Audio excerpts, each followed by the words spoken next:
এই যে আপনারা দেখেছেন যে ঢাকা বিশ্ববিদ্যালয় হলে হলে ঢুকে কিছু সন্ত্রাসী আন্দোলনের আমাদের সাধারণ শিক্ষার্থীদের আন্দোলনকে অন্যদিকে প্রতিবাহিত করার লক্ষ্যে তারা হলে হলে ঢুকে ছাত্রদল এবং শিবিরের ক্যাডার নিয়ে একবার চিহ্নিত ক্যাডারকে নিয়ে তারা হলে হলে ঢুকে ছাত্রলীগ এবং সাধারণ শিক্ষার্থীদের গায়ে হামলা করেছে।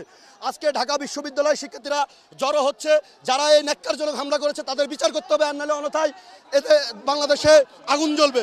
কারণ ছাত্রলীগ সহ ঢাকা বিশ্ববিদ্যালয়ের জেলা স্টুডেন্টের উপরে আজকে শিবির বিএনপি ছাত্রদলের নেতাকর্মীরা হামলা করেছে। আমরা কথা বলছিলাম ঢাকা বিশ্ববিদ্যালয়ের ছাত্রলীগের নেতা সৈকতের সঙ্গে। তিনি যেমনটা বলছিলেন আন্দোলনকারীরা তাদের উপরে হামলা করেছে এমনটা দাবি তিনি করেছেন।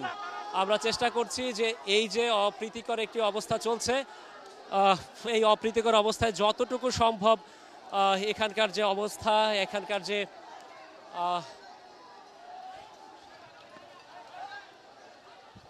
এখনো কিন্তু বিভিন্নভাবে বেশ কয়েকজনের উপরে হামলা চলছে।